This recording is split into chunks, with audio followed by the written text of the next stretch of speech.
Crowded space over there.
Okay, we're gonna go ahead and start. So everybody here.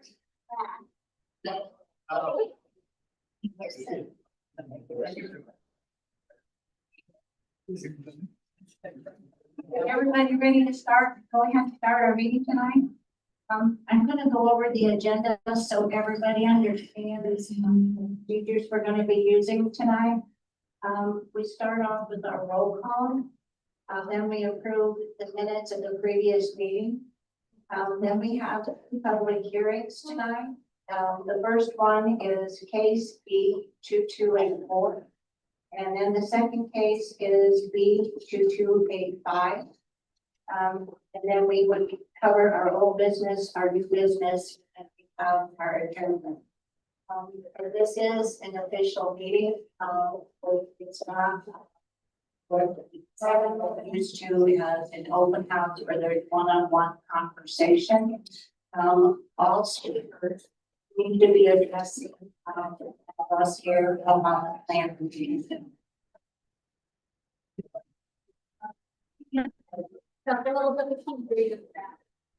I am so sorry, I'm just not used to this speaker, and I guess I'm gonna have to start shouting here, so. Okay, so I'm gonna turn this over to Sean for our roll call.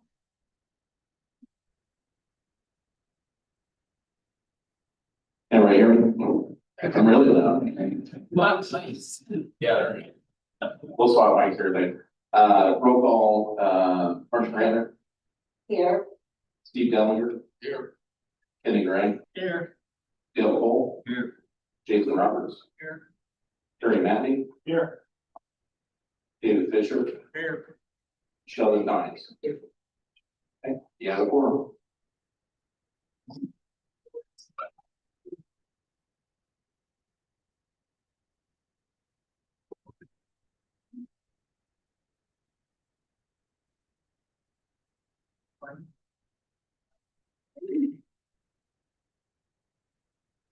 Okay, then, you can hear me in the back now.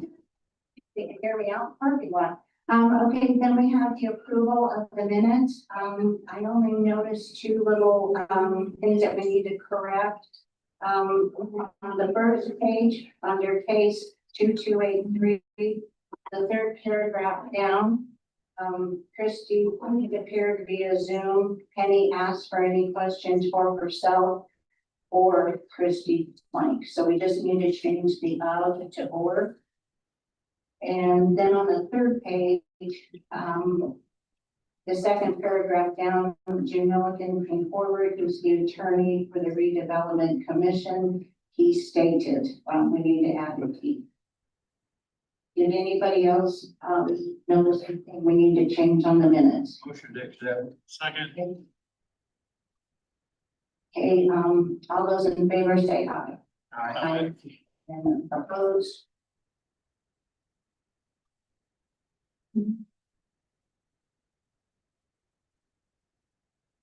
And then we will move on to case B 2284.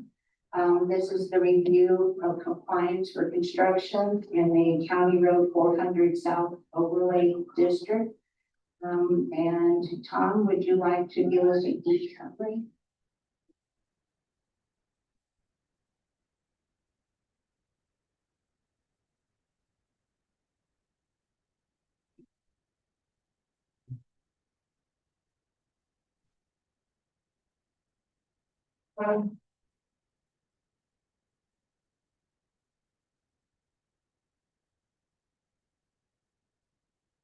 Whenever a new building and construction takes place in the 400 overlay district, it has to comply with the provisions of the 400 overlay district guidelines. You all have a copy of the 400 district guidelines.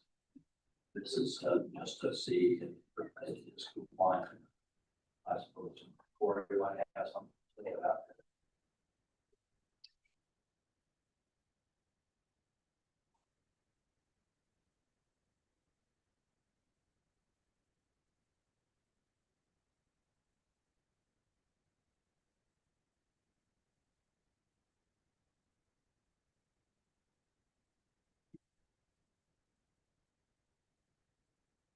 You need this one. I'm still praying. Good evening, members of the planning commission. My name is Corey Murphy on behalf of the Henry County Redevelopment Commission. I am here to ask for the approval for the agreement that the proposed project is in compliance with the County Road 400 South Overlay District.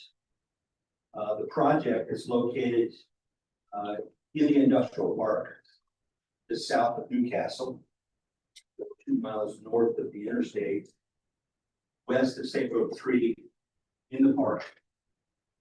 There is 8 acres at the northwest corner of Brooks Drive and Gates Way. It is the parcel immediately north of our spectrum. And so in May of this year, we hosted a site visit with the site consultant company. They were looking at the shell building. And as it turns out, the shell building was too large for them. And we had already entered into a letter of intent to sell shell building. You heard that case last month. And so I walked them outside and I pointed to the lot across the street and said, why don't you do it? And so we're progressing in that manner. It could still fall apart. But this is a critical step in working through the approval process. And so NEO International, EMNIO, is a food package manufacturer. They have a leased facility here in the United States. They're based in South Australia. And so if this goes forward, this would be their first permanent facility in the United States. One of their customers is Forest Head. It's not the sole customer. And so in the application, you have a letter signed by the president of NEO outlining the proposed use, outlining any of their emissions they don't have any, and the current operational plans.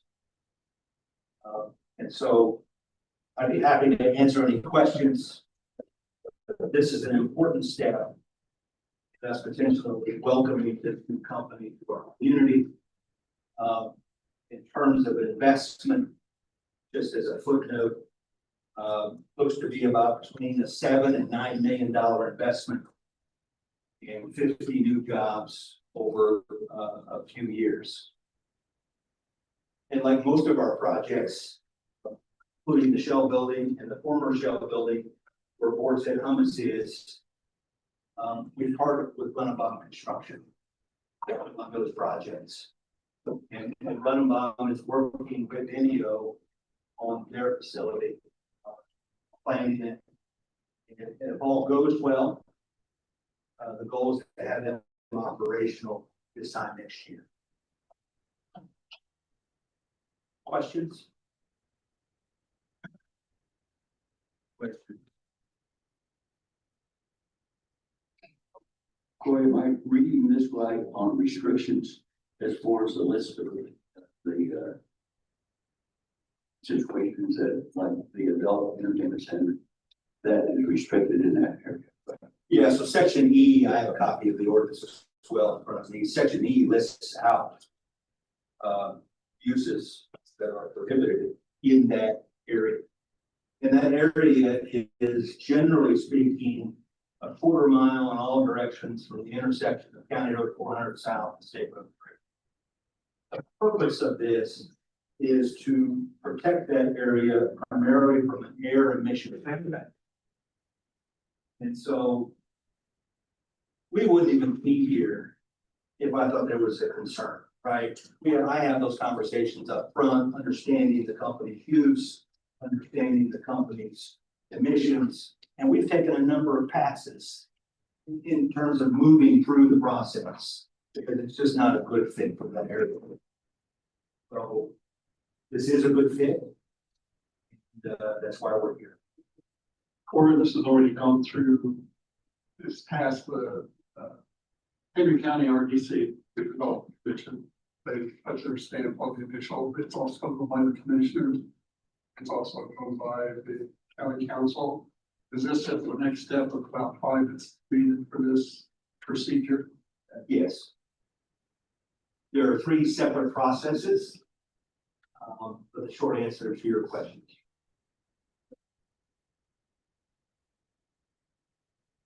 Do I have a motion to go ahead and approve this? So moved. Dale? Second. Steve? All those?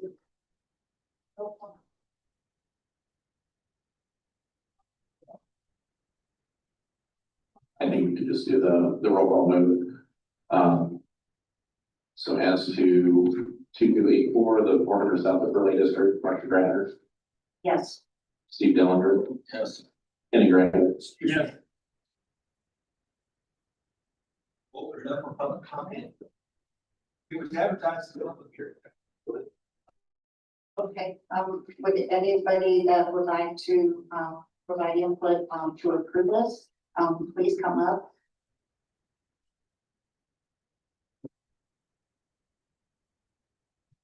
Okay, anybody coming up?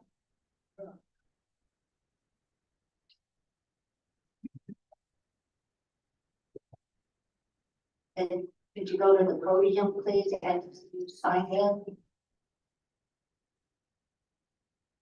My name is Sean Bent. I just wonder if the pennies, covering any, other generated on the operation proposed there. And the second thing is both the environmental impact. Okay.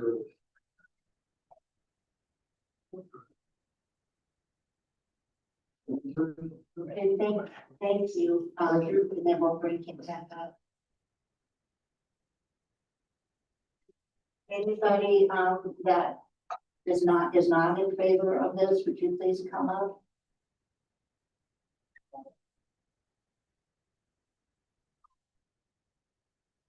Okay, at this time, I'll have Corey come back up and address that question.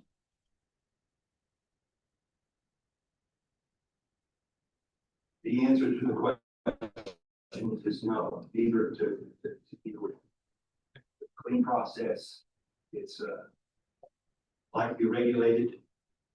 I say likely because I don't know with regulatory agency, but they're supplying a food grade material. It is food packaging.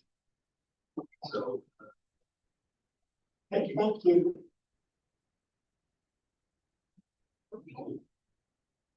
May I have a motion to go ahead and approve this? very just together. Okay, So Marcia Gradner, yes, Steve Dillinger, Yes. Kenny Gradner, Yes. Dale Cole. Yes. Jason Roberts, Yes. Terry Manley, Yes. David Fisher, Yeah. Sheldon Jones. Yes. And all three. okay, next up is case B 2285. We will be, reviewing, the certifications, for the planned unit development, at the northwest corner of I-70 and State Road 109. I'd like to go through the format of how this is going to go. We will have the applicant come up first, and they have 10 minutes to discuss their application. Then after that, we have a earlier discussion. It is normally 20 minutes for those that are in favor, and each person would get a 3-minute limit. In an earlier discussion that we had, we're going to extend that to a full 30 minutes. So, and then we will have those people who would like to speak, that are not in favor of this. We again will have a total of 30 minutes. Each person that comes up will be limited to 3 minutes. We have somebody back here who has a timer. So when we start this, because there's so many people in here, I'm going to, after the applicant has spoken, I will ask those who wish to speak in favor to raise their hands so that we know who all we need to have come up. And then we will do the same for those who are not in favor of this project. Okay, So we will go ahead, Mr. Pink, do you want to give us a donation?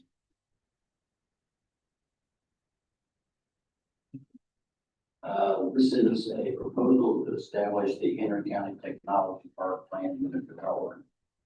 The PUD, pursuant to Title 10 in the Henry County Code, that is our code, section 4 of the PUD. That's been in the books for a long time, but we have yet to utilize that code. Request is from GM Development Companies LLC, the Springport and Surge Development LLC, Shelbyville.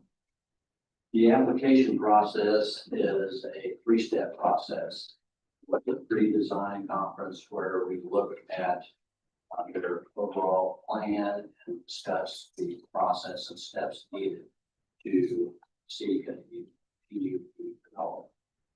That's been done. The outline plan approval or disapproval is this area that we're attending tonight. The third phase is the development plan and approval. We don't know when that would be. They have up to 18 months after the county commissioners would take action on recommendation comes from the county.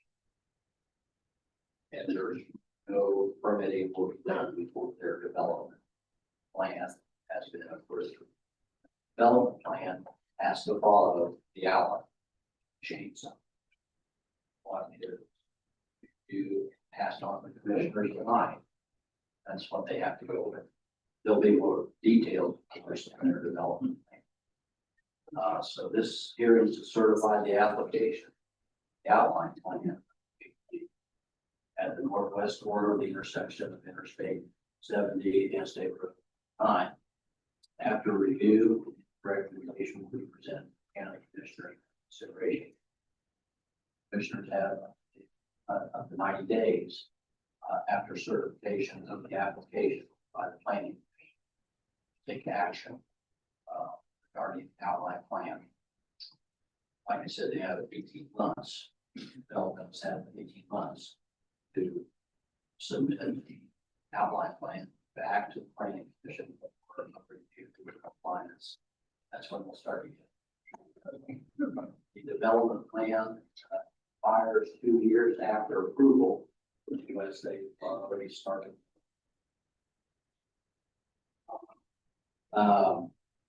This in here is not to approve or deny any particular type of development in the PUD area. And permitted uses allowed in the technology park will be described in the outline plan that we'll present tonight. They can't change what they're doing in there once it's all the way to us in science, the outline plan and development plan approved. Someone else, if they would sell the operation or someone else buy it or whatever might happen, that can't be changed. PUD becomes an ordinance. That's the following time.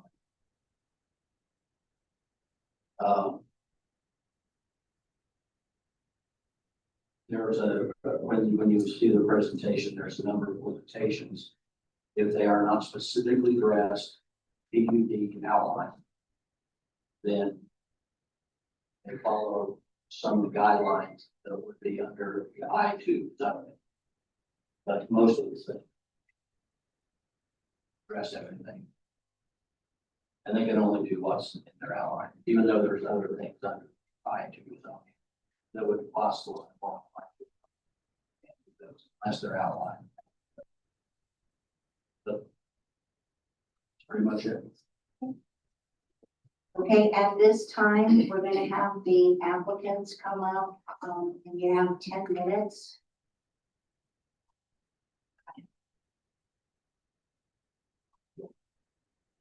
Good evening, board.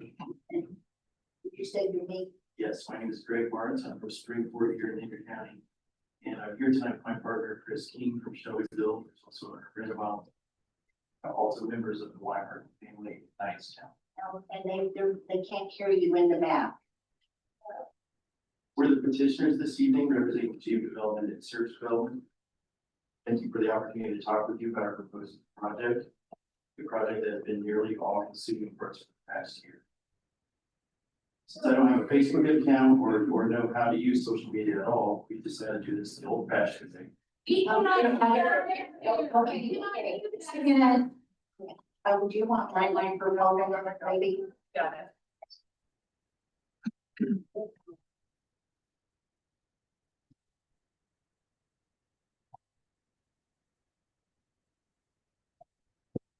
Is this better?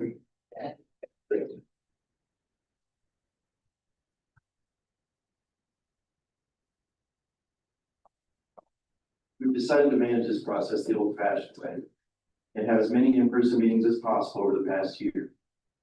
We try to get information out about the project with multiple open houses, neighborhood meetings, radio shows, podcasts, newspaper articles, traditional media sources, and hundreds of one-on-one conversations.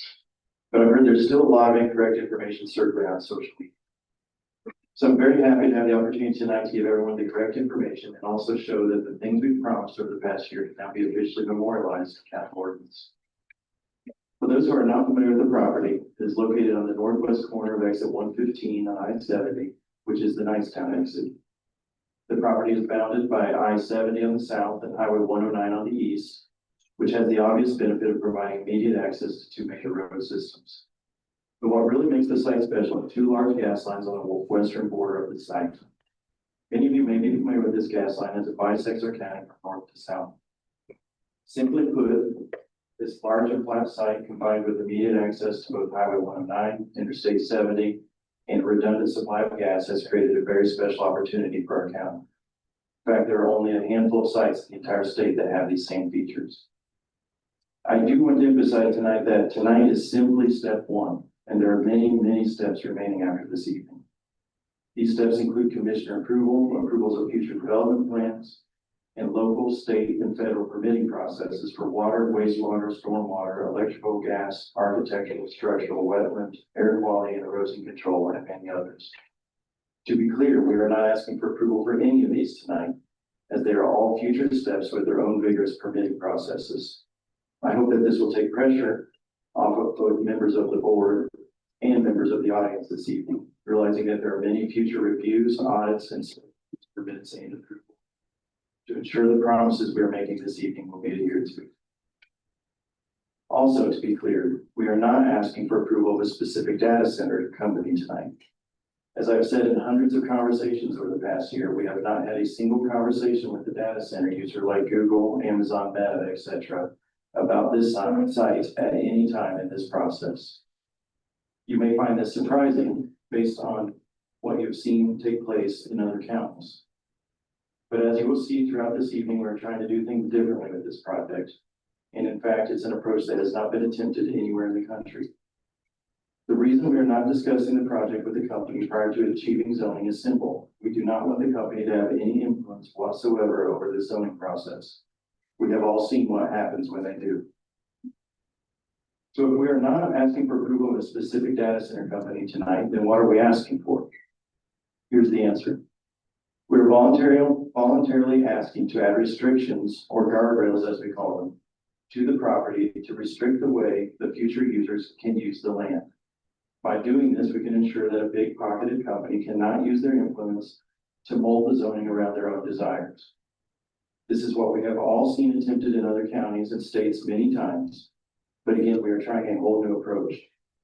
We want the community and not the company to determine the parameters of the zoning. This is why we've spent the past 10 months trying to reach as many folks as possible throughout Nicetown and our county.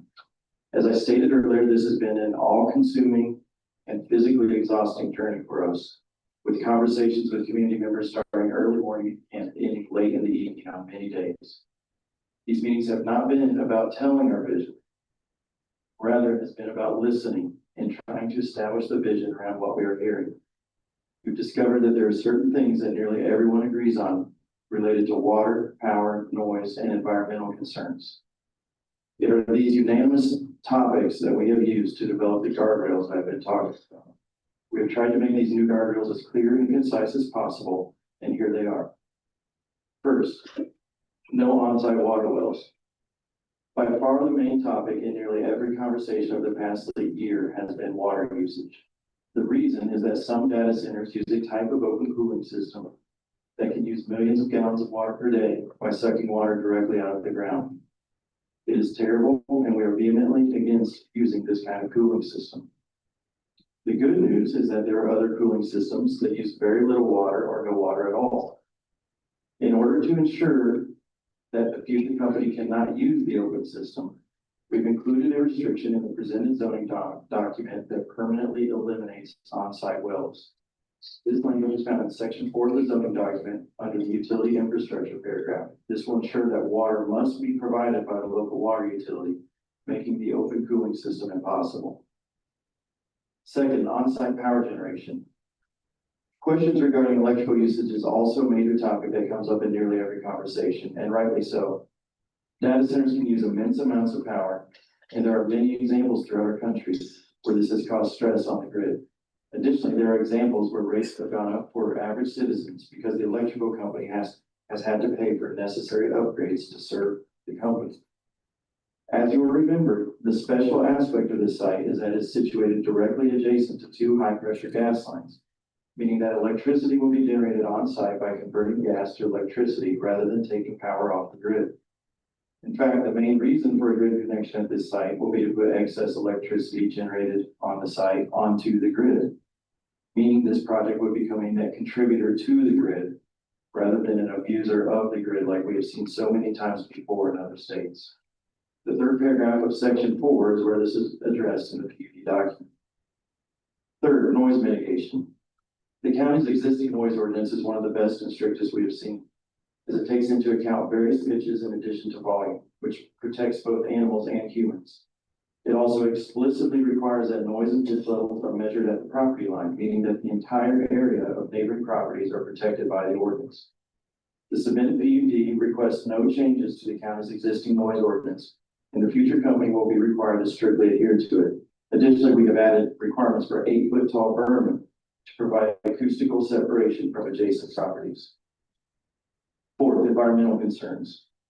Somewhat surprisingly, environmental topics do not come up as often as the first 2 topics, but this is something that we are extremely passionate about. The zoning document adds several important restrictions to the site to support wildlife and provide permanent undeveloped space to be utilized as parks, natural areas, ponds, and green space. Examples of this are an open space strategy that requires at least 25% of the site remains undeveloped, which is approximately 150 acres. A minimum 300-foot setback for all buildings from the site boundary, and a 120-foot wide perimeter buffer landscape with native plantings. These strategies help preserve rural character, but they also provide protection for wildlife. As part of our research, we visited the Cotswolds area of England in the spring to study their immense network of hedges. It provides a road network of sorts for wildlife to travel, and this became the basis for the vision demonstrated in the document.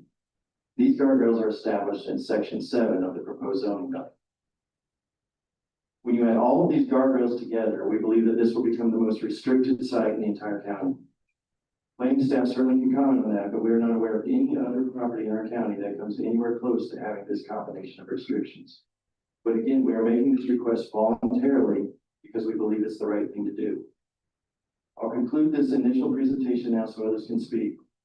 But I hope you can see how different the approach to zoning is when it is established by community conversation rather than corporate pressure. Our vision is to use this same approach when it comes to future topics that are not zoning related, such as ensuring that the company pays its fair share of property taxes, and ensuring that utility expenses for utility upgrades are 100% paid by the company and not ratepayers.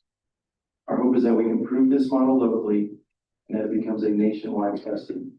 Truly believe that can happen, but we also are not fully certain that we'll be able to attract a company with all these guardrails in place. If you think about it, no one has ever tried it, so it's impossible to know for sure if it will work. If we are not able to find a community-minded company willing to develop a project with these restrictions, that is okay. If that happens, the property will simply remain agricultural use for the foreseeable future, and at least we know we took a shot. Thank you very much.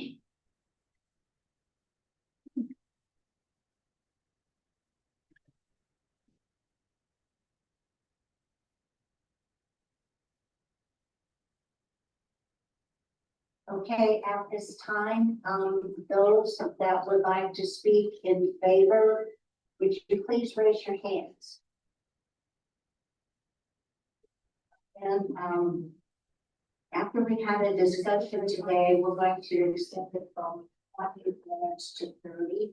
So raise your hand one more time to go. 2.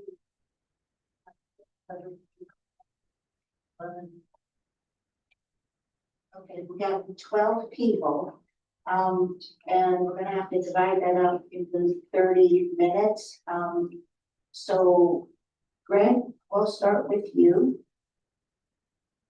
And then when he gets finished, rest of you, if you want to come up individually, we have a chair for anybody that needs a printer, or if we need to bring the microphone to you, let us know as well. Thank you. Greg York, Mayor of Newcastle. In the late 70s, early 80s, I was fortunate enough to purchase my first business in Newcastle and had a very good friend that was on the council, and I was very excited about Newcastle growing. When I graduated from high school in Newcastle, Newcastle was 24,000 people strong. And my friend said, growing is not an opportunity that we want to look down that avenue. And I said in a real hurry, once you screw that lid on the jar, you don't stay the same. You become stagnant. We lost Chrysler, and we went backwards in a real hurry. Down to 17,000 people. Today, we're working hard trying to get back up to 20,000 people. We've got years to go before we hit that 24,000 people again. I'm very excited about the growth of Newcastle, very excited about the growth of Pender County. And I feel like this is an opportunity. As you just heard, we have a company from Australia.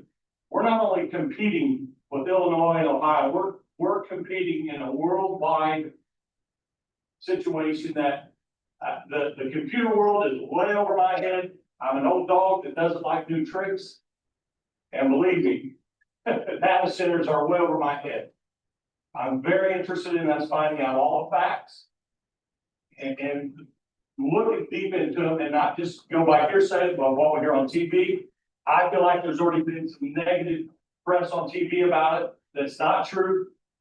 If you take the top 7 largest companies in the United States in the world, America's grid cannot provide them enough power at this moment. It takes 2 years to do a survey, it takes 2 years to design it, take 2 years to get the project done. We have the world's largest companies wanting power now. And if they're willing to pay for it, and it's not going to stress our grid, why would we not look into every opportunity that we possibly have? I can tell you this. With this administration, every spec building that we have, Chris King has been very instrumental and helped those projects be successful. We're not talking about getting snookered from somebody from California or somebody from Canada. We are talking about Indiana folks. Greg is from Springport, Indiana. If I was down to my last stop and had to invest it, I'd invest with him. I have all the confidence in the world in these guys. They're going to do what is best for our community, and I hope that you take that into consideration. Thank you. Thank you.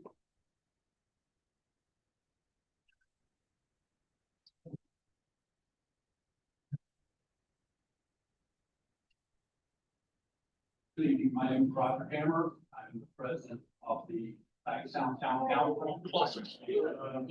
Yeah.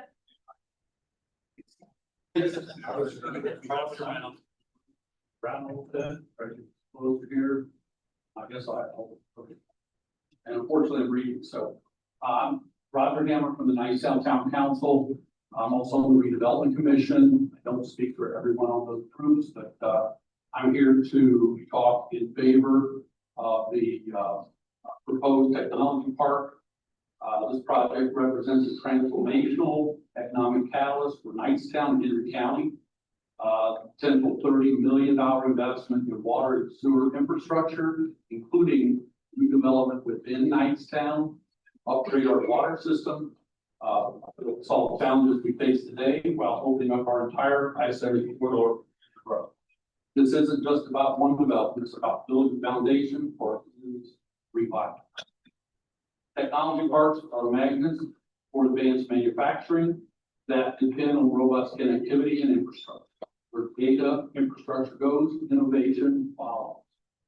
We're positioning Knightstown and Henry County to attract cutting-edge employers who need what we have, immediate interstate access without congestion between Indianapolis and every city in the Midwest, with the infrastructure to support a 21st century operation. The ripple effects touch everywhere. Construction workers eating at restaurants, new employees shopping at our stores, professional service organizations with increased demand. Property values would likely rise, benefiting owners, better water pressure, potentially for existing homes, sewer access for properties where new development could happen. Roads, of course, for handling any additional traffic. The interstate location is strategic and minimize impact on residential areas, school zones, while maximizing competitive advantage. We offer something many cities can't. Immediate highway access, the access to the gas that's available. This technology is part would put Knightstown on the map in terms of selectors and business leaders nationwide. Many rural communities would give anything to have this opportunity. The infrastructure improvements alone would typically cost millions. We don't have instead being offered investment that solves current problems. Members of the Planning Commission, approving this technology park isn't just about economic development. It's about keeping our children here, attracting new families who will love Knightstown and Henry County as much as we do, about creating multiple career paths. I want to just mention quickly that I work in the technology area.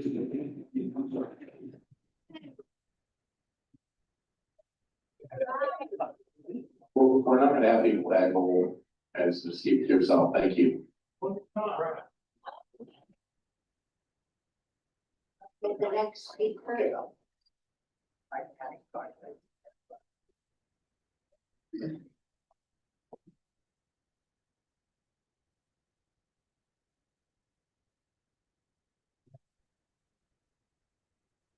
My name is John Tidgen.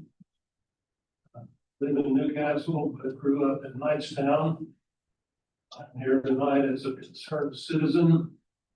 And I have absolutely nothing to gain from this project should it go forward. I think the real issue here tonight is not about a data center. It's about the development of 109 interchange. Whether it should be further developed or not. And underlying that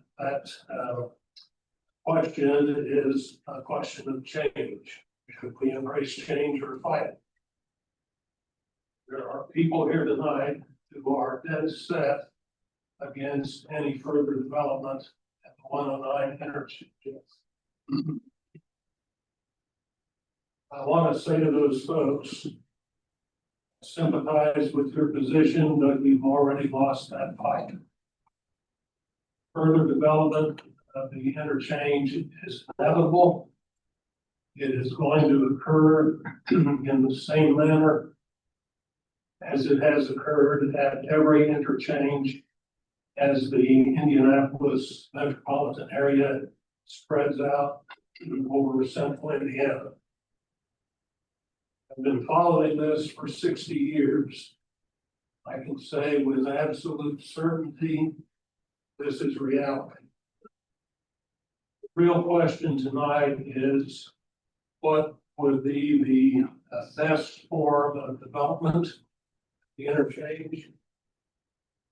Or perhaps for some folks present, at least objectionable.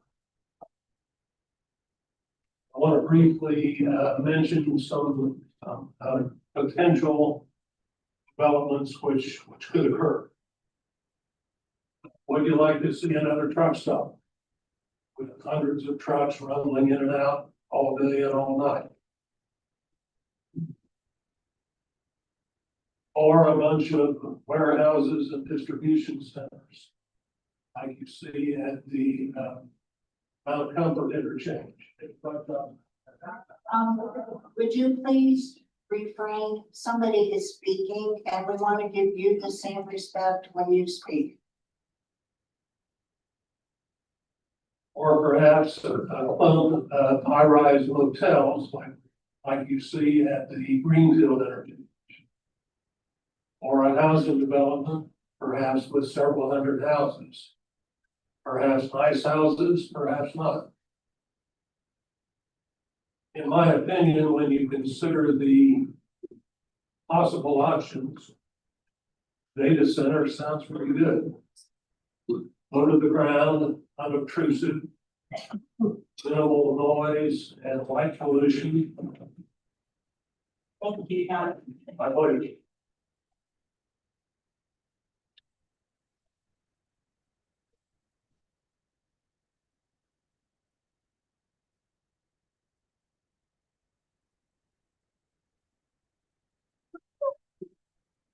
Good evening. My name is Corey Murphy, President of the Newcastle Henry County Economic Development Corporation. I support this request for the following reasons. Number one, the proposed location is supported by the State Road 109 corridor plan. Two, attracting new investment and job opportunities is competitive. Site readiness and speed to market are a must. Zoning is the first step. Three, this zoning request before you honors private property rights. Two private groups voluntarily entered into a sales agreement and they have filed this request. The developers are Hoosiers. They're local. One from Shelby County, one from Henry County. I have worked with them for nearly a decade on a variety of projects. Number five, location, location, location. The site is bound to the south by the quiet Interstate 70 with annual daily traffic of over 40,000 vehicles. State Road 109 is to the east with nearly 10,000 daily traffic. This project will not significantly increase the traffic. Number six, natural gas resources. This project positively leverages this resource that none of us were responsible for putting there. It flows through our county on a daily basis. This project leverages that for good for our county. Number seven, water. The developer has committed not to drill and is a willing partner with local towns to bring infrastructure to the site at the cost of the end user. I have been working in my professional capacity with a number of partners for over a decade to get water and sewer up the State Road 109 corridor. This would accomplish that. Electricity concerns. The end user will pay for the electricity and all its infrastructure. Last month, AOL canceled their dial-up internet. In the late 1990s, it had more than 20 million users. Remember the sound of the dial-up modem made famous in the movie You've Got Mail? Our smartphones and streaming services rely on data centers. AI is accelerating this. Our county has two choices. Stay with the limited, no growth opportunities that this beautiful antique Snoopy phone represents. No growth opportunities with this technology, or we can compete in the modern digital age. The choice is clear for our kids and grandkids. I recommend approval and thank you for your service.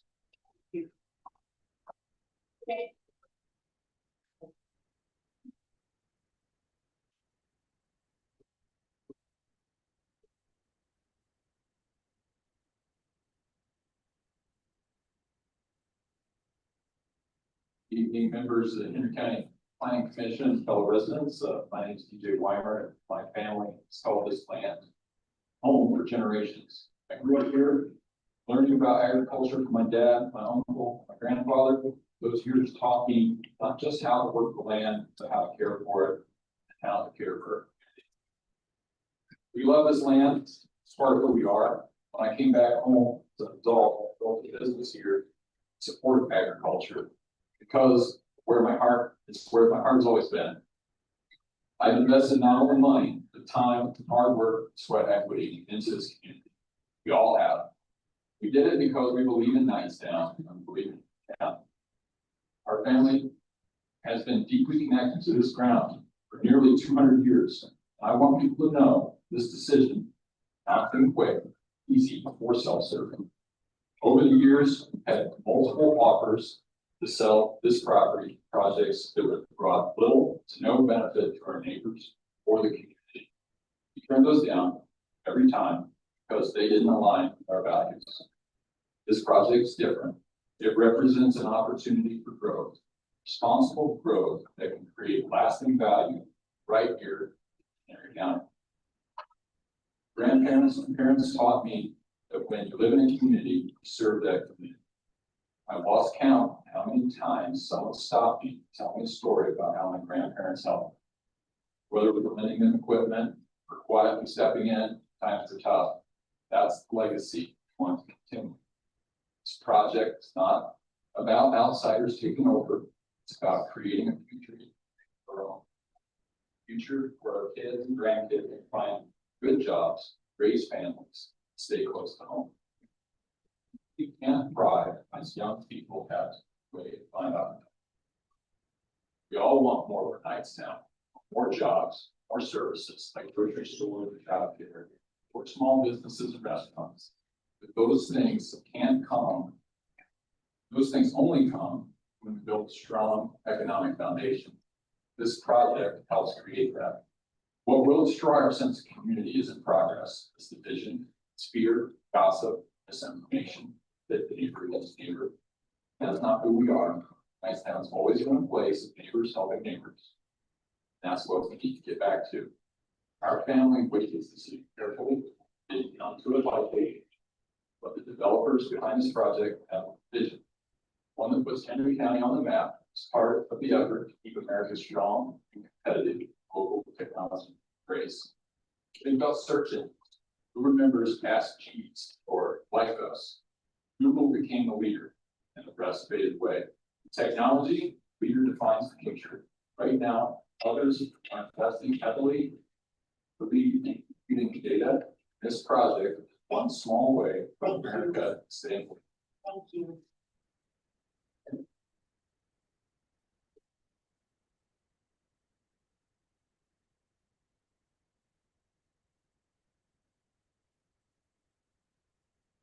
Hello, my name is Landon Dean. I'm a lifelong resident of Henry County, most of that time in Knightstown and some in Greensboro. During my time here, I've been proud to serve on several different council boards and different things that dealt with budgets. I'm no stranger to that. There's one thing in common. Everything I worked on in the last few years is the decreasing revenue because of the tax base. There's a lot of reasons. There's a whole other story about the money disappearing from local governments going to the state. At the same time, every cost for everything, especially emergency services, police, fire, and EMS have gone up. A car that used to cost $20,000 costs $50,000 now. I don't know how the local governments are going to do it. I don't have any clue how that's going to happen without growing. I've always said that if you don't grow, you die, and there's not a whole lot in between. So with the tax revenues from the state going away, the local governments, Knightstown, Middletown, Newcastle, Henry County, they all have to do something. What better way to do something than growth? And the growth, the idea of this kind of growth and the increase in tax base, what that will do for the emergency services, that's why I'm here to speak, is unimaginable to bring that kind of money here. We have to open our eyes a little bit, open our arms, open our mind a little bit, and say, hey, we may have to do something. Yes, the future is scary, change is scary. But it's also really scary not to have the money for the most basic services. In Knightstown, in Wayne Township, we can't even afford an ambulance right now. The money is just not there. Something has to give. We have to do with less, a lot less, and watch it go somewhere else. Or we can embrace change, with a careful movement forward, like I think all of you are doing, is why we have a planning commission. That's why there's so many checks and balances. Thank goodness there's checks and balances. I'm no stranger for healthy debate, especially in this room. I have heard a lot of loud differences in this room before, but that's how we move forward. That's how we decide what is best. So thank goodness that we have open forums like this so everybody can state their opinion.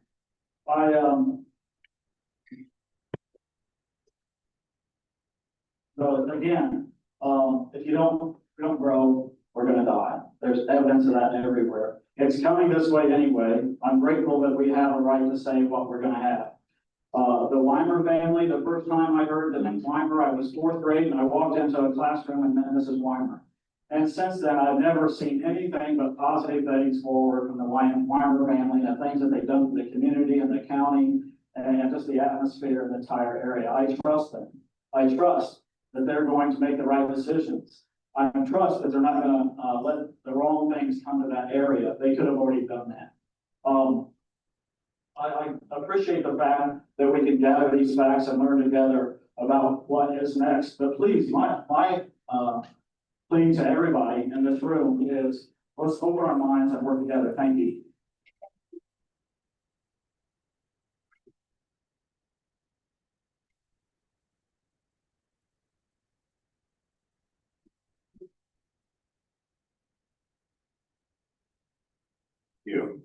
Works. I'll help get you back on schedule. I've been a resident of Henry County, Knightstown for 30 years, I guess. Very much in favor of this project. It seems to me that it checks all the desired boxes. I've done probably on most of the meetings they've had. I don't know if Langdon is part of my primary or we didn't get together. As you get older, you like to think about things like ambulance. No, I don't know whether you folks know, we do not have an ambulance. Our ambulance service comes from Newcastle. I'm hopeful that revenues from this project may help in that as some other things. So maybe we could patch the holes in the road. The whole thing kind of reminds me of something I saw on a restaurant wall. Henry Ford. His quotation was, if I had asked him, they'd want to pass for horses. Thank you.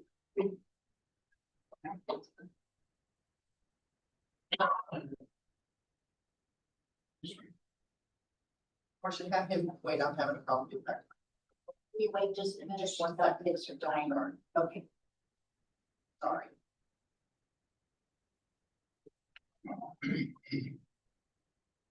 Okay. Can you hear me? There you go. Okay. My name is Kevin Ritchie. I'm from Knightstown, Indiana. I was born and raised there. And I'm a walking billboard for Knightstown and an official cheerleader for one of them. I wear my signs. I like to keep it close to my heart. This proposal will be a great opportunity for Knightstown, but an opportunity is just that, an opportunity. That happens after the work is put into it with the desired result. And I will be one of the flywheels of our community, along with many others.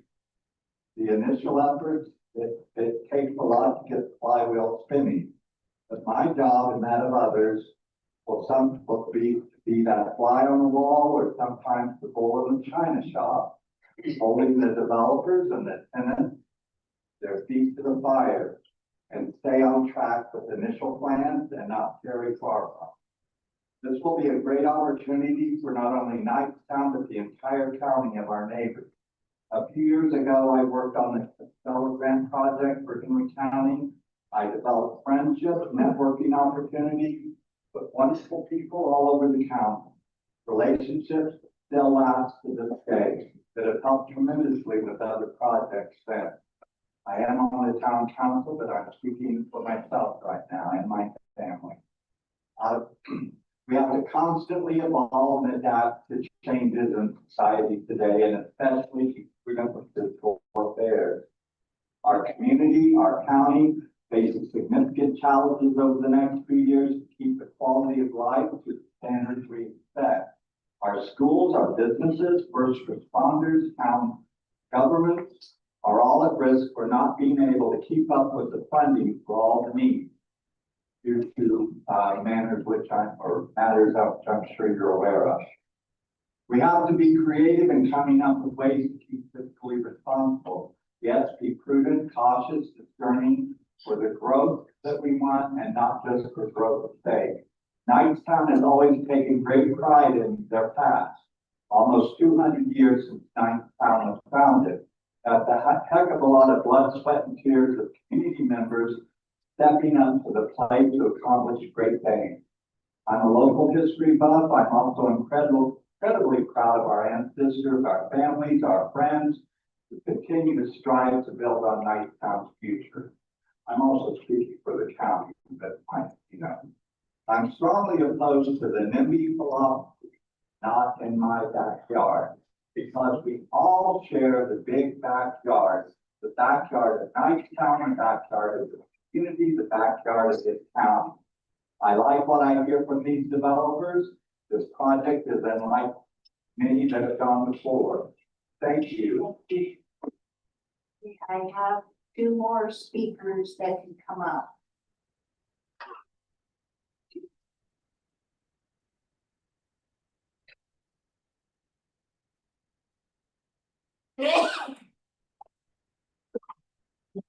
My name is Gayla Bear Taylor, and both sides of my family.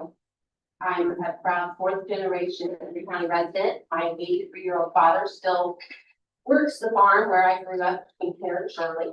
I raised my twin boys here. My husband's family has called Knightstown home for 4 generations. My bonus son and daughter are 5th generation. 7 of my 9 grandchildren are in Knightstown School District.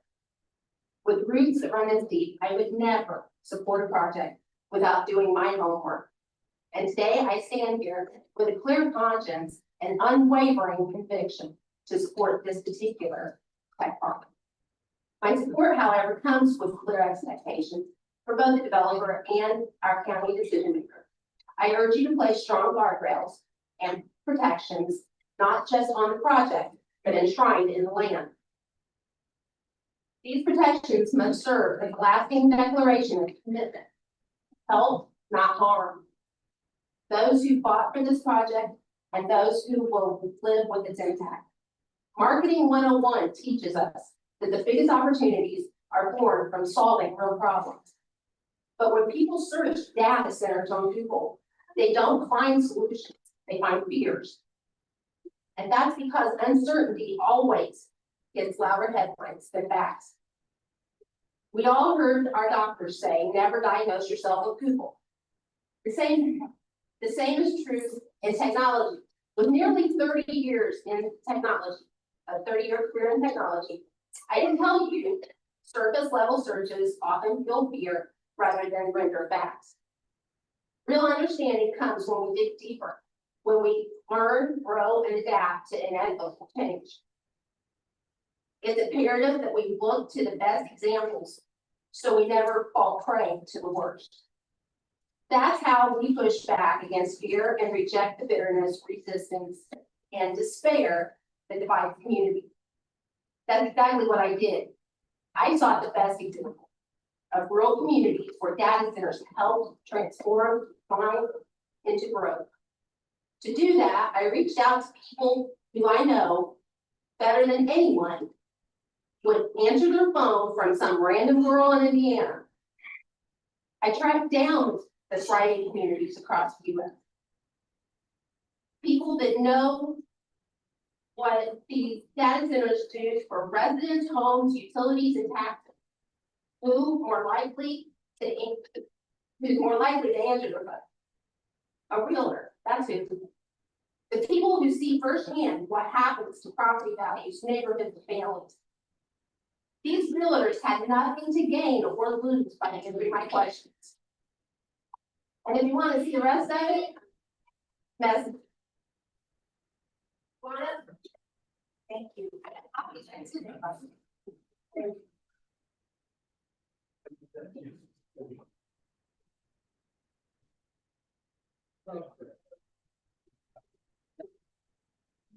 Thanks for being. My name is Jerry Harker and I have a technology business here in Indiana, here in Indiana County. I've built large data centers for people like us from Housing Hospital. Everybody's afraid of change. In my town, it took 6 years to get a cell tower because the older generation didn't want to look at it. Data centers do everything that we do, day to day. It's phones, internet, Facebook, busy businesses, medical, financial applications, and even Candy Crush. There's major tax revenues come from data centers. They can be used for schools, healthcare, public safety, and infrastructure improvements. Job creation, construction needs large skilled workforce, including architects, engineers, electricians, and many other trades. There's permanent jobs. These jobs are high-paying IT jobs, network engineers, security personnel, and operations managers. There's secondary jobs that come from this. There's jobs that are created that support the local economy, like restaurants, stores, maintenance jobs, and et cetera. They can even partner with educational institutions for training and certification programs. Power grids and telecom networks undergo upgrades, and this will benefit the community as a whole. Typically, data centers have low impact on resources like police, fire, and traffic. In Virginia, for every $26 of tax revenue generated, only $1 is spent on public services.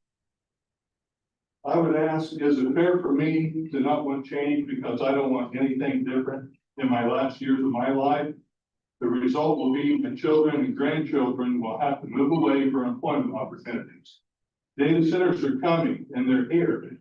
Henry County's always had a challenge to grow business for whatever reason. I think in order to organically grow and improve the standard of living, this is a major revenue, technology, and career growth opportunity for the next generation here in Henry County. I personally recommend conditional approval of this data center bill. What I mean is some concerns of electrical costs rising or water access. If it becomes a reality, then the tax revenue generated should be used to fix that, bring it down. The upfront cost of the bill, as mentioned before, will be carried by the data center owners. We can be against change, and if things we don't like, however, it may be better to embrace what is definitely a reality and make it beneficial for our children and community. Otherwise, we will stay a stagnant, no growth, no opportunity county. And once we're gone, there'll be no memory of us. Thank you.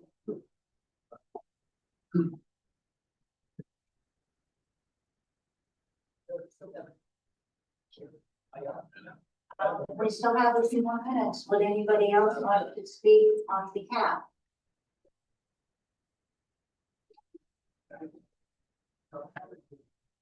We have about a minute. My name is Kyle Becker, I actually live in Sulphur Springs. I was just gonna come up here and mention that I didn't know anything about it. This meeting this evening, so I had a good look and I saw the petition against it. I saw some of their concerns for water usage. These gentlemen came in proposing a closed loop system. Those are the systems that I work on. And when I Googled how much water a data system or a data site takes, I saw 5 million gallons a day, 110 million gallons a day. Closed loop system, that's impossible. All you have is water evaporation. A little bit of makeup. Get 100 gallons of tower. Thank you. Okay, at this time, we're gonna allot 30 minutes for those that are not in favor of this. So raise your hands, I get an idea of how to do all of that at the time.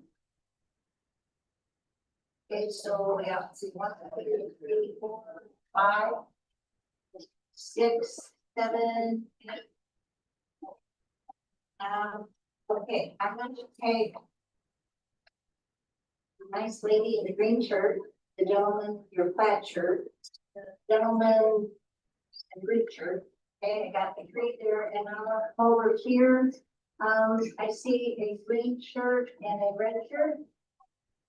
Okay, so that's going to give us 5. I will give you, okay, that would be 6. Fine. Okay, in the beige jacket, okay,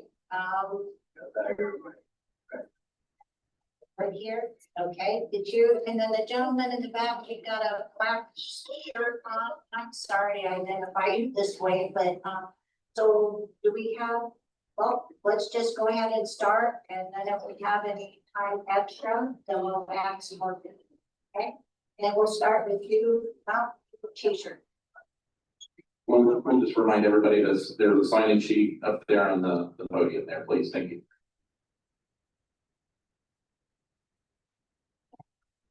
Hello, my name is Kylie Blaylock, and my family owns the farmland that touches the property zone. We farm this land and it's a substantial portion of our livelihood. My biggest concern is water, how this development will affect the topography, drainage, and long-term water availability in our area. Governor Braun spoke about this year, and we face these challenges of water, as he noted that it's a resource our state does not have in abundance. The plan presented provides no parameters for water use, no caps, no details on how much water will be required to build or operate the system. Essentially, no guarantees or limits at all, making it impossible to truly weigh the cost and benefits. The minimal water use system being proposed here is close to the one in El Paso, Texas. And they don't release that information of how much water they use, calling it a proprietary issue. But we know traditionally for every 100 megawatts of data center uses, that's about 3 to 5 million gallons of water a day for the traditional. With the closed loop system, it will use 95 to 99% less water. That still means 30,000 to 250,000 gallons of water per day. And just for comparison, a gas station with the car wash uses around 1,000 gallons a day. Beyond this, there's a financial impact. If property taxes or property values go up, that means taxes rise. Families who have been here for generations may be forced out because they simply cannot afford to stay. Add to that the rising cost of electric, that's going to be passed on to ratepayers. You're putting more burden on residents, not helping us. That's a loss you can't measure in dollars. It's a loss of generational roots, community identity. I'd also like to ask if the data center funds the initial construction of the water facilities and sewage and other projects. Will our current tax rates be sufficient to cover ongoing maintenance, staffing, operational costs, or should we expect a future tax increase? And is there a detailed plan for connecting the facility to the electrical grid, including high voltage transmission lines where they'll be placed? Which properties could be directly impacted? And is there a potential for eminent domain to be used? And finally, does the county currently employ or have access to a consultant or inspector with specific experience in data center construction to ensure proper safeguards, environmental protections, and infrastructure compliance during and after construction? Thank you.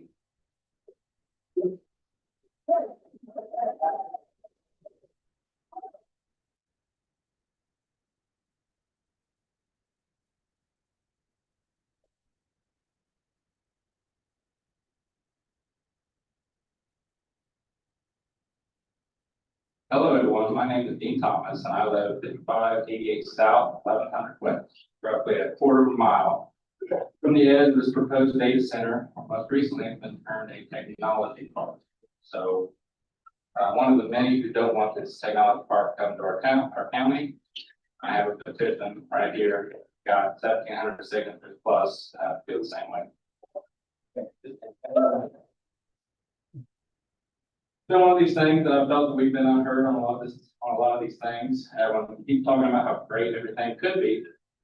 What they forget to talk about is what could not be great. So, once again, if it's great, I'm all for it, but I don't feel that we're getting all the input.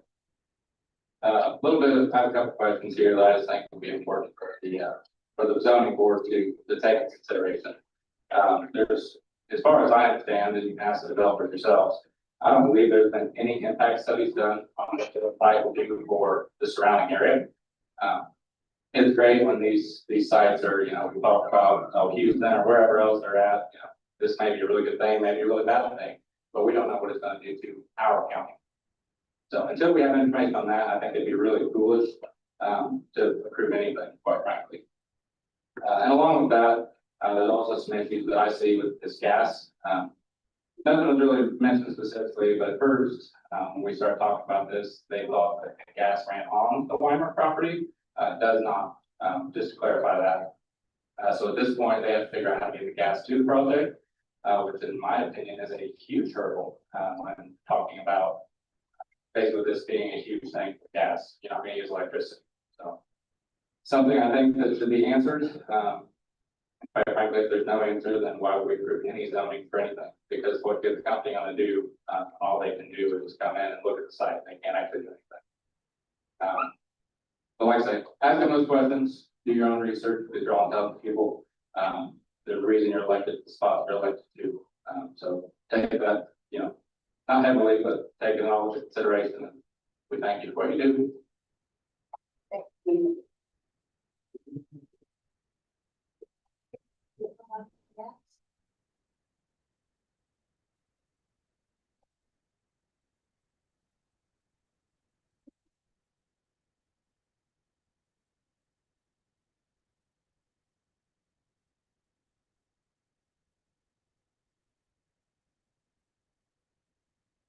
Good evening and thank you for your time. My name is Justin Lynch and my family has lived in Knightstown for over 200 years. I live in the same house my grandparents built, on the same farm they started, and right at that intersection of 7109 corridor, right next to that new hospital, or hog barns, whatever you want to call them. And next to where the proposed data center is looking to go. My aunt and uncle live right next to me. My mom and dad's house was built right up to the proposed data center. My wife was teacher of the year at Knightstown. My two boys go there as well. Knightstown isn't just where we live, it's part of who we are. I'm here tonight not to talk about water and air and land. You're gonna hear that, and I hope you do the research. I'm here to talk to you because I care deeply about this community, and I'm asking you to think carefully before approving the proposed data center. Over the years, we've heard a lot of promises. Heard that word today. Promises that a new development would lower our taxes, that our roads would be paved, that our town would grow stronger. But too often those promises have just been that, promises. They sound good at meetings or on the campaign trail, but once the dust settles, our community is left with little to show for it. Now we're being promised again, this time by developers who don't live here. Yes, they live in the county, but not next to it, and who won't live next to what they build. We're told this data center will bring jobs, lower taxes, and create opportunity. We're told that the data center will help our schools, that it'll be quiet, and it'll bring opportunity. But when you look around the country, communities like ours have learned the hard way that those benefits rarely reach the people who live closest to the project. And unfortunately, many longtime Knightstown families who have built this community for generations, are already talking about moving away if it happens. That should tell us something. The truth is, this isn't about progress, it's about profit. I don't fear change. I know we need growth and I know we need to keep up financially, but growth has to be done the right way. In a way that strengthens Knightstown, not just benefits developers and landowners or boosts county revenue. Once the data center is built, the farmland will be gone, the noise will remain, and the character of our town, the very thing that makes Knightstown special, will be changed forever. We've already seen how divisive this issue has become. Even just the idea of a data center has sparked ugly comments on social media, in the community, at our town square, and even at church. The kind of words that can rip a small community apart. That alone shows how deeply people care about what happens here and how the high stakes are for the future of our town. And now we're being told again to hope that this will all turn out fine. In the Indiana Business Journal, one of the developers, Chris King, even said he hopes the data center operator would use an air-cooled or closed-loop system to conserve water. But hope is not a plan. Hope is not a promise. And Knightstown deserves more than a hopeful guesses about what might happen to our land, our water, and our future. Development is coming to that corridor. We all know it, but it needs to be a thoughtful, community-centered, and in line with what's best for Knightstown's people. Not just what looks good on paper, but what's good to the developers, but what's good for the landowners. So tonight, I'm asking you to listen to the people behind me who love this town. Thank you, guys.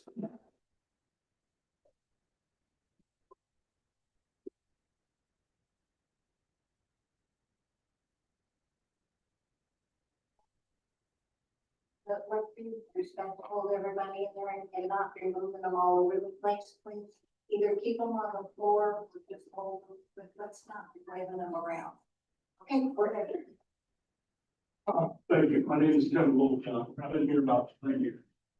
I thank you guys for what you guys do every day. Thank you for what we do. However, the debts, I don't know if I can, copy what these people just said. They said this great stuff. Can I ask the council a question? You can ask it, but. we How long have have you not- guys talked to these people about the You situation? tell us whatever Okay, you would all right. like, and then. Well, and as a resident, I'd like to know how long you guys have been talking to these people before you brought it to us. Talk for 30 minutes over something that's going to affect us. Something that hasn't been mentioned is the greenhouse gases. With the prevailing winds, those greenhouse gases will come out of Spiceland and Newcastle. We will bear the brunt of those greenhouse gases, which are immense. It's a data center that relies on computer chips and information that we all use every day. Yet 17 different sites state exactly what a data center provides. Nothing. Straight on local resources, we can all read it. You guys, I hope, have read it. Yet the data center is telling us Google's full of crap and don't believe what it's on there. I went to 17 different sites. These people can go to 17 or 26 different sites. There's not a positive thing about a data center. Why has 4 different communities around Marion County rejected data centers? Yeah. Now they're coming out here thinking we're ignorant and we aren't going to do our research. That's exactly what they're looking for, is an easy cash cow. Cash cow does not come to community. There are no massive tax benefits to a data center. Thank you for your time.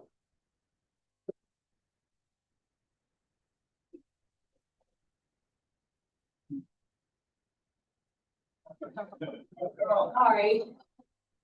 Hi, thank you for letting me up here. I'm reading this for my husband. He's home. He can't stand up. His back's hurt, so I'm reading this for him. We live at 9853 West. Could you maybe hold the mic? And what was your? You're off over. I gotta pause the time.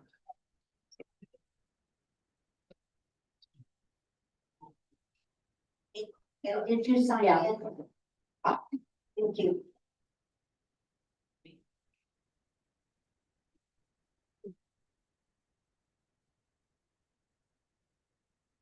And then state your name. I'm Lynn Dudley. I live at 9853 West County Road, 550 South. I will look out my bedroom window at the data center.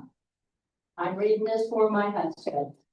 Members of the Henry County Planning Commission, thank you for taking the time to read my letter. He also mailed it. We each have 24 hours a day to use as we see fit, and I appreciate you finding time for me. My wife Lynn and I live at 9853 West County Road 550 South near Knightstown. Our home has been in my family for many years. It has been the place I always wanted to live. It is a county setting, a country setting that offers good neighbors, a peaceful atmosphere, as we have always been surrounded by farmland. Our home directly borders the property being proposed for this technology park data center. I am concerned about my home and the surrounding farmland, not only the noise and light pollution, but the effects of our health, utility bills, property values, wastewater runoff, and the threat to the surrounding wells in the area. With the Henry County Technology Park rezoning of 600 acres to industrial 2, I fear that our retirement and lifestyle will drastically change. It simply cease to be the place we can hope to live in our years together. In all the meetings with the developers and open houses held, the mention of data centers was the only topic. If the powers to be want to soften the sting and lessen the opposition by referring it to the Henry County Technology Park, then I can understand that strategy. I have learned that many times these tenants convey a promise to local jobs behind the meter, power generation, drainage assurances, guardrails on noise and light pollution, as well as county and local revenue. Many times there are not clear details on these. I am hoping that the committee has put in place actions to ensure a solid understanding of the following and that these studies are available for county residents to review. EPA environment impact, i.e. noise, light, and airborne pollution effects created by natural gas power plants and drainage plants for both the wastewater and chemical runoff. A clear understanding of what the backup power will be for the lengthy period of time that natural gas power generators. So much.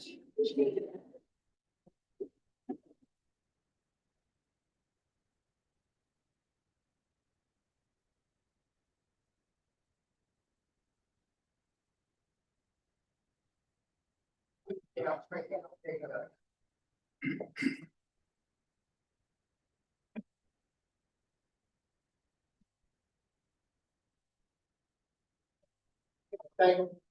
Good evening and thank you.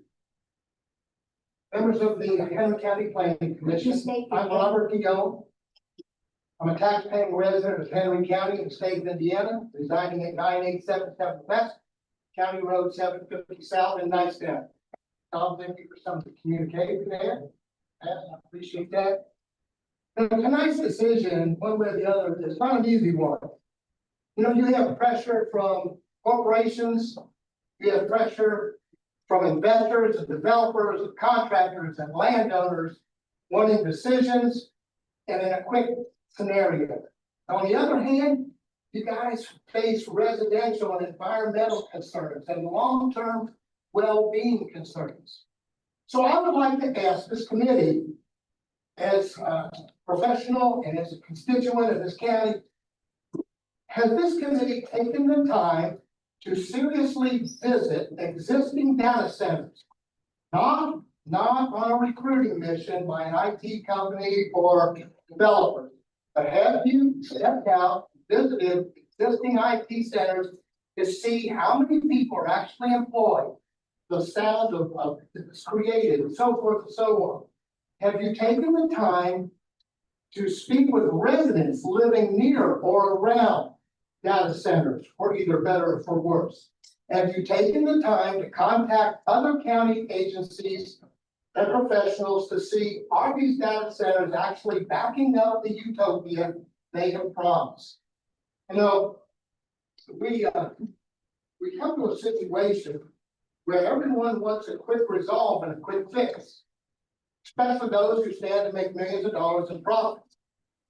I might suggest taking a moratorium on this entire situation until you have an absolutely clear and sound feeling in your heart that you can enter the voting scenario with no doubt. Whether that moratorium is 6 weeks, maybe that moratorium is the first of the year. Who's in a rush other than perhaps people seeking to make huge profits? No, it's a reality that one day this land will be rezoned and it will be redeveloped. But it needs to be done so in order to improve the quality of life for those who call Henry County their home. The other aspect that I'd like to close with is this.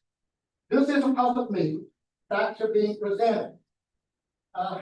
If this data center should turn out to be a very negative effect, based on what you've heard, for business, for residents and others, ignorance is not an excuse. So if litigation should come forward down the road, they'll be for those who are responsible. Please reach into the building.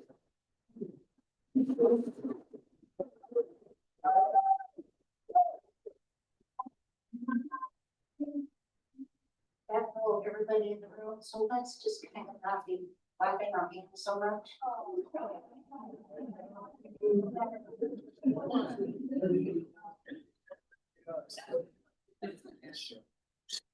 My name's Shereen Painter. So my husband and I, we own White Open Farms off of Grant City Road.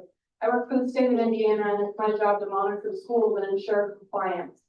By saying that, I look at state and federal regulations for my job. I ensure compliance. So I just ask that you take that same approach.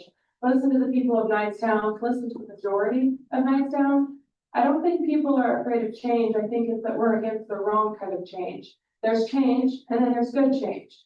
We need good change, like better businesses. That's what will really bring in revenue. We need a grocery store. We need to support the small businesses that we have, and maybe a gas grill 2.0. The people of Nicetown, especially those who live near the proposed land, we moved here for a reason. We moved here because we raised our families away from Indianapolis, the cities. We want to stay in the rural areas.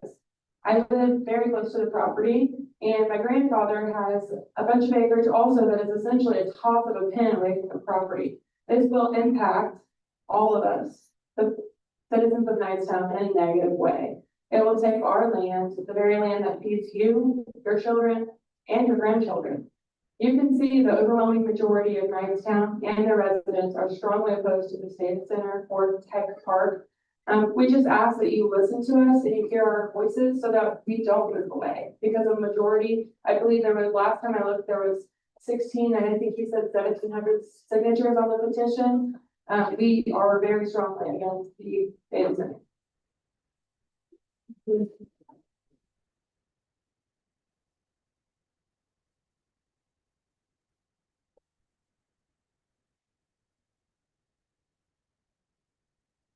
Good evening, commissioners. My name is Cody Smith, and I live approximately 1.5 miles away from the proposed data center site.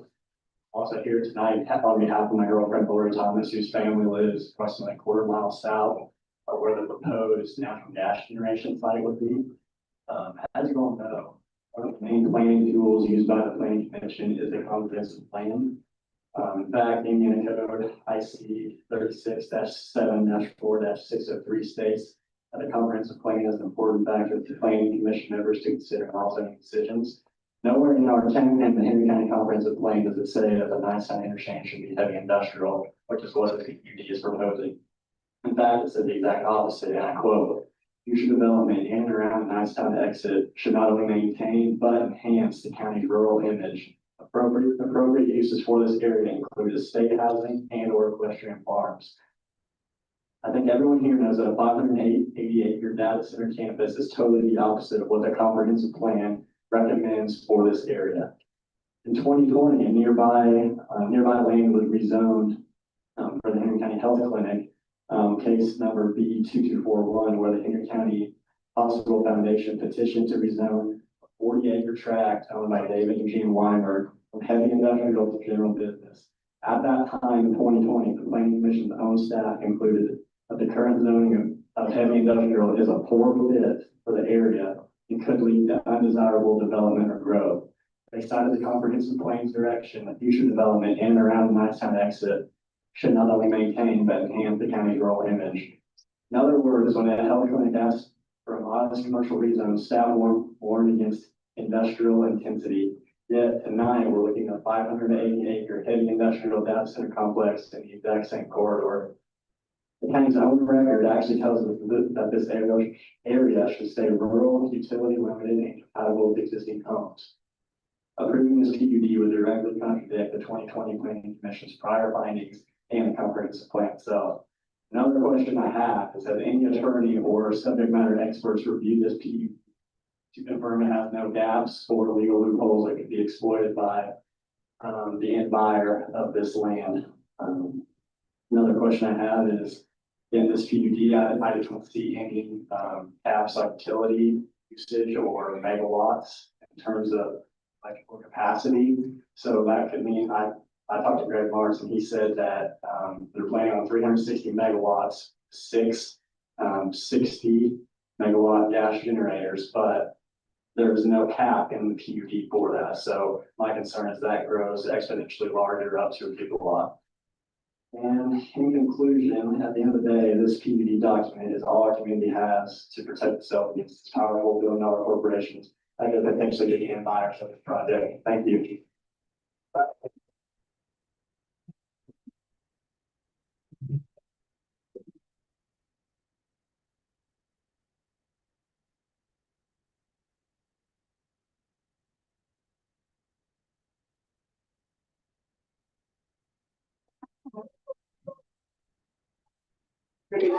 Alan Bell, friends and family call me Jay. 3855 South Grant City Road, Shirley. I was raised in western Hancock County. Spent about 62 years over there where all the development you're probably familiar with has happened. It's a poison, it's cancer. When you allow development to come in, it just mushrooms and grows. It may take years and years to happen, as I watched it all my life until I was eventually pushed out. We took something that was horrible like that to lose our family home, and we turned into a huge blessing from the Lord. We bought lots of property here in Henry County. Any development, like I said, is a poison. It will just continue on. It encourages more and more people and companies to come out. The schools grow, the taxes go up, there's crime, there's traffic, like you do not believe. They're trying to move farm equipment. It's just downright dangerous. We're blessed here to have farms that are leased out to the people, the farmers. We can safely move things. People are courteous with us to get around. This development is the totally wrong way to go, the wrong place at the wrong time. Thank you.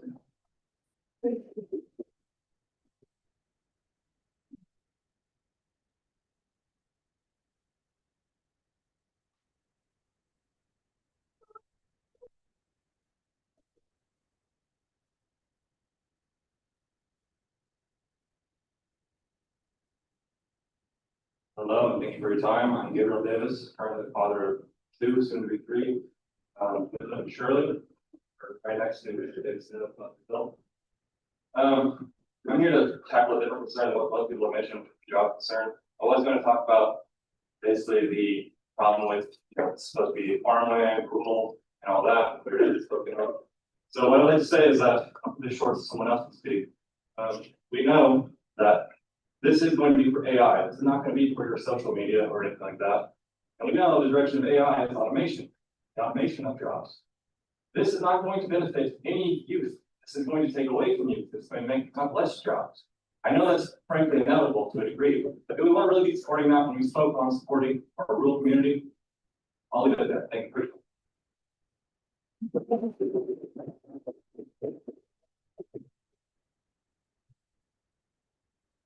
30-minute timer. I've got a 3-minute timer, so with 6 or 7 minutes, We have another 6 or 7 minutes. If somebody would like to go up. Thank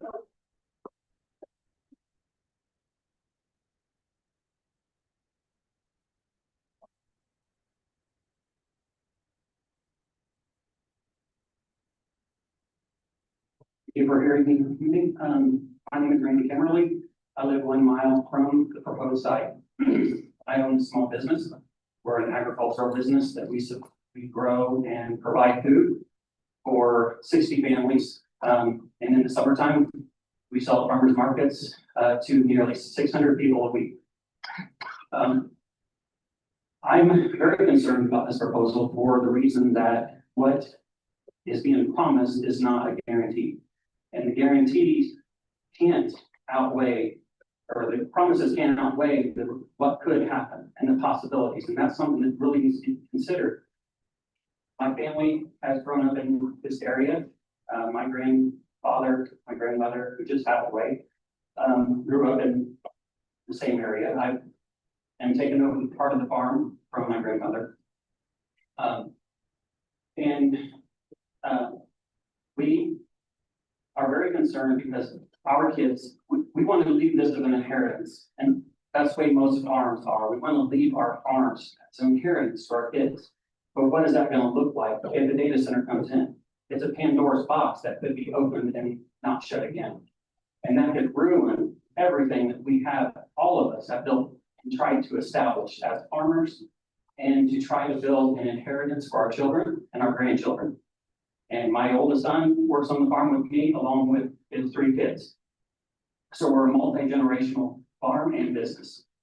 I just ask that you would take into consideration all that is involved, not just some hollow promises or some guarantees that could be changed down the road. Zoning can be changed.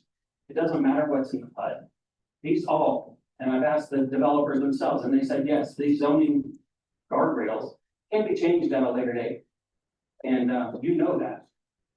So what's to guarantee that later on, even if this goes through, what's the guarantee that some big corporation like Google or Meta or whatever is gonna come in and with their money influence and change the zoning later on? And that is a big concern. And along with the water, you've heard all of the issues, and I'm sure you've seen all of the issues as far as water consumption, and everything else. I would just ask that you would listen to the people. Listen to us, because we are the ones that are trying to build. And is this really gonna bring in and be effective for small businesses? No, it's not gonna bring in small business, it's not gonna help the small businesses. It's gonna take away and it's gonna detract. And it'd be much better to have more people than these big conglomerates in here. And so I would just ask that you would consider it all. Thank you.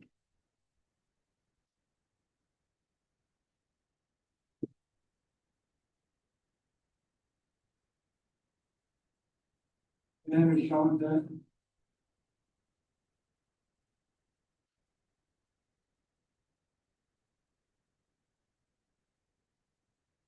Data center might be a good thing, maybe I might not. Yeah, we're gonna upgrade Knight's water system so that we can provide water for it.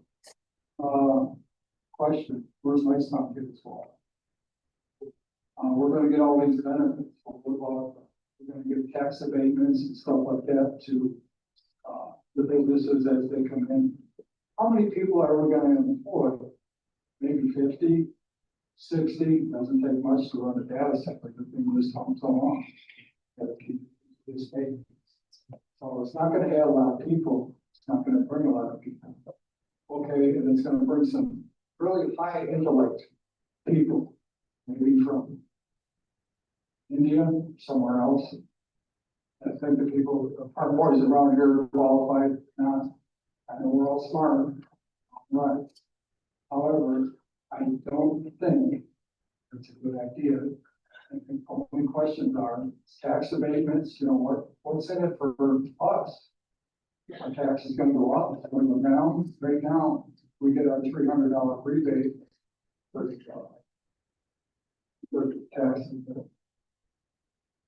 tax bill that they voted on. Thank you. Thank you.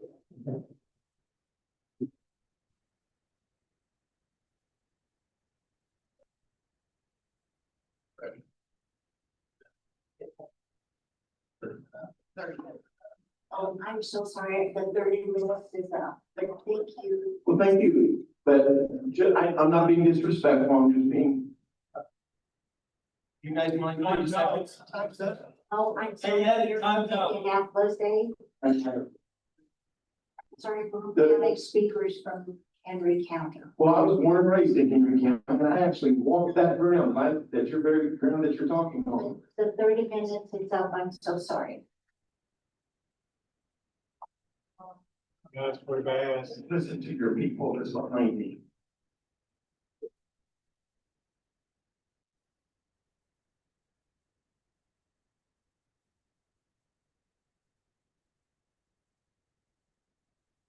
Okay, at this time, you all want to start, sharing what questions you have, if we want to have the applicant come back up. Listen to the people.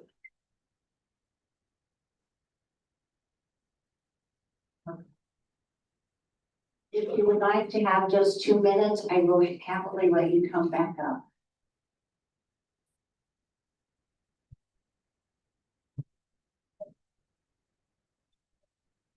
Thank you. That's it, okay, gotcha. I was born and raised in Ninth Town. I spent 30 years in Henry County. I moved due to health of an in-law, so we could be closer to hospitals and doctors. In that move, I decided to change my career, and I work every day on zoning and PUDs and permits. You guys have no idea what's coming down the pipeline. There's a gentleman right over there that'll testify to the fact that I've fought every single one of them so far. You guys do not have the knowledge to fight this. To just simply govern it in the development side of it. You do not have the knowledge that it takes to even know what you're looking for a PUD. It took me 9 years just to figure out what a PUD was. But I make a very good living on fighting back on PUDs and then fighting PUDs on the other side when they need to be fought back because they're too restricted. Google will walk in here with 15 lawyers or whoever your end developer customer's going to be.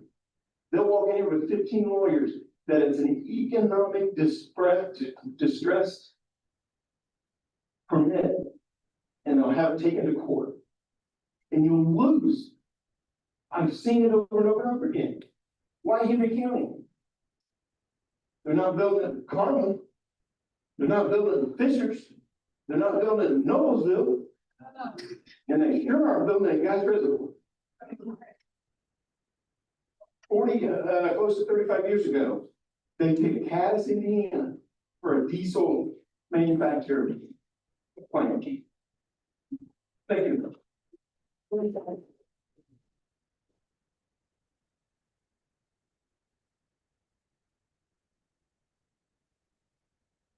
At this time, would you like to come back up and we have questions, for both of you? Yes, thank you.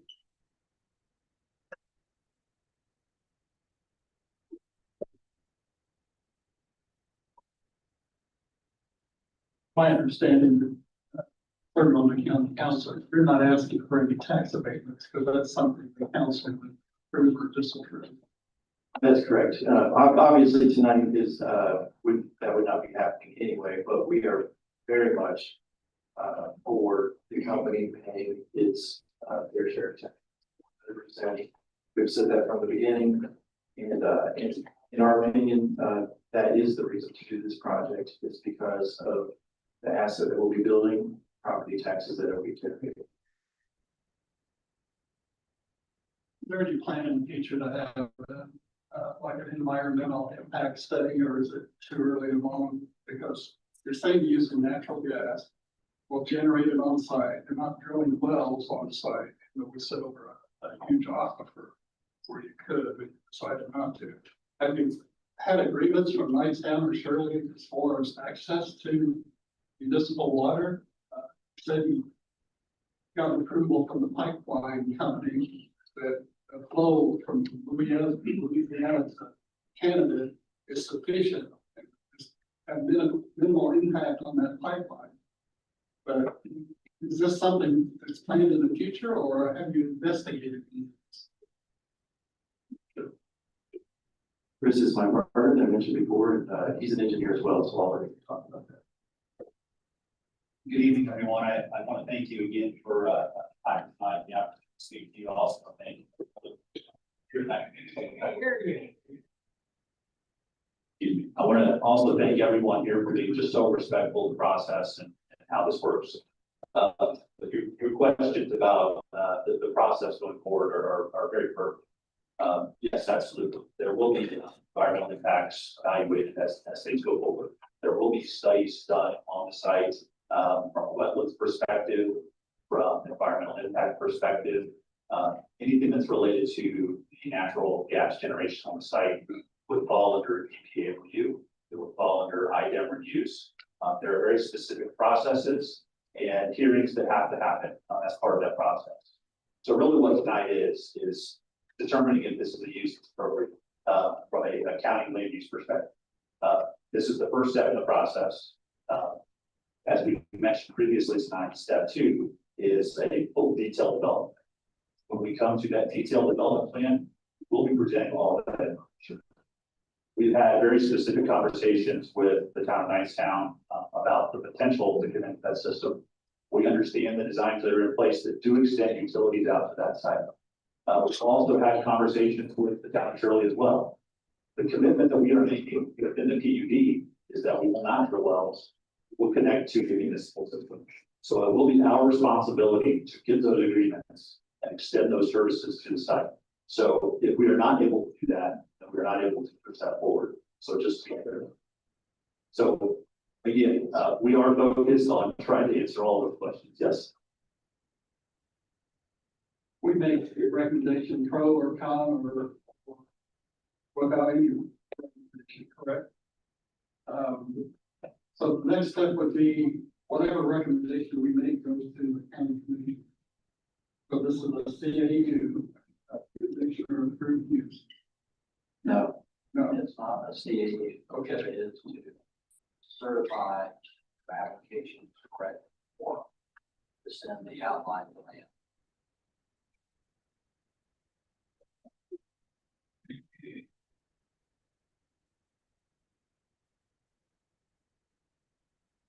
this is for the county commissioner.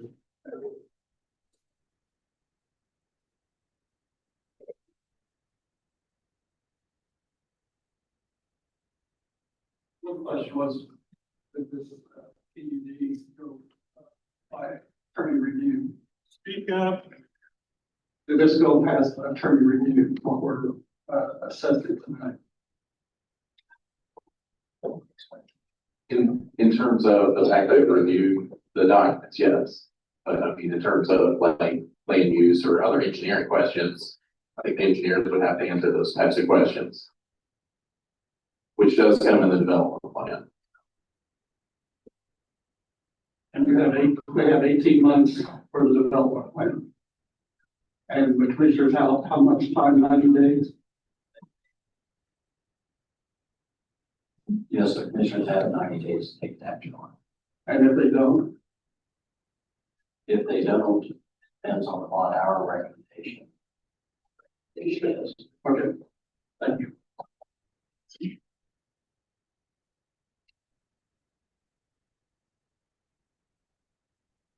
Well, first of all, I found out tonight that I'm stupid.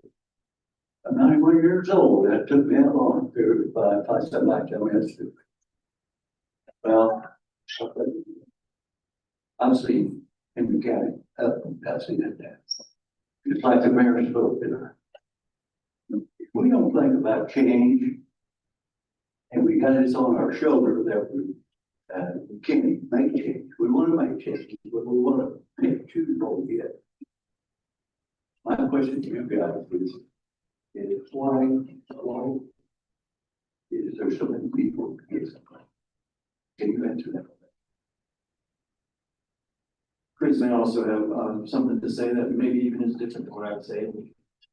To me, when I started this project about 9 months ago, I went into it naive, maybe exactly like what you're saying is.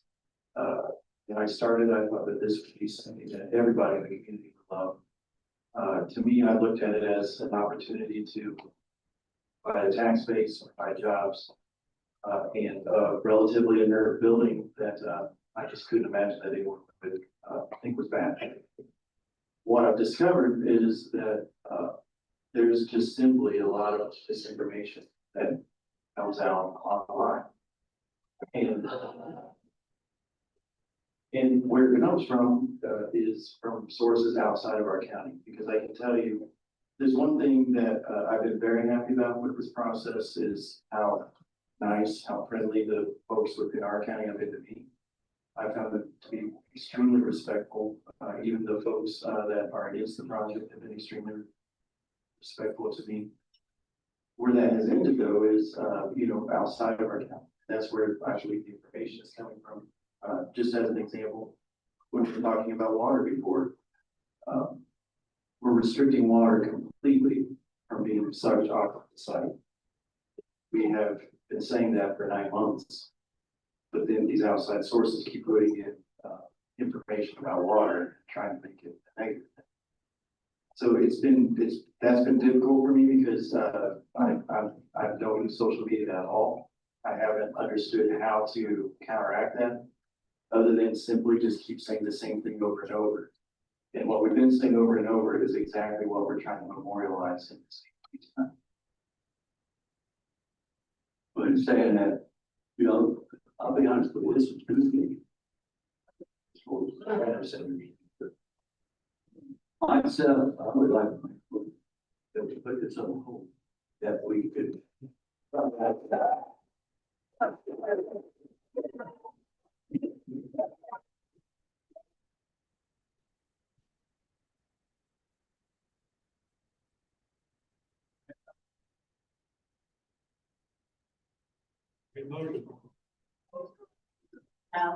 Okay, there is a motion on the table to, table this for, further discovery.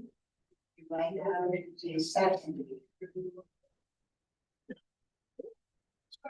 Okay, I have a second, And have that motion, right? Yeah, how long? Planning on, put it on hold for 30 days. Having a hard time hearing. Okay, the motion is to table this, for 30 days.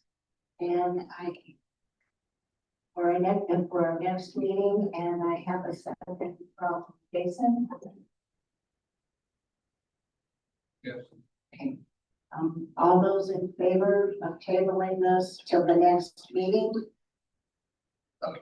We're gonna do it. Okay, so the motion is to table this matter until the next meeting. The first by Dale, second by Jason. We're gonna do roll call vote. First, Kreitner, Yes. Steve Dellinger, Yes. Kenny Gray, Yes. Dale Cole, Yes.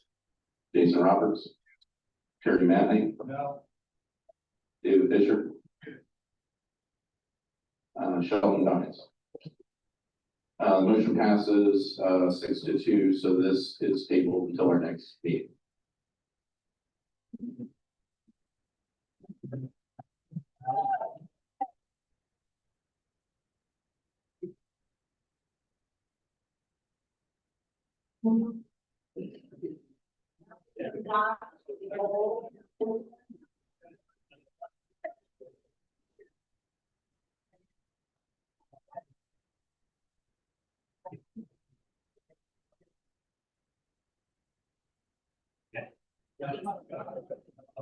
So, more? Oh, this, leave that one. It's still first, they haven't stopped yet. Oh, there's two, they have business to go through. Hopefully I didn't stop it. I think I did. Well, that's okay, because it's not.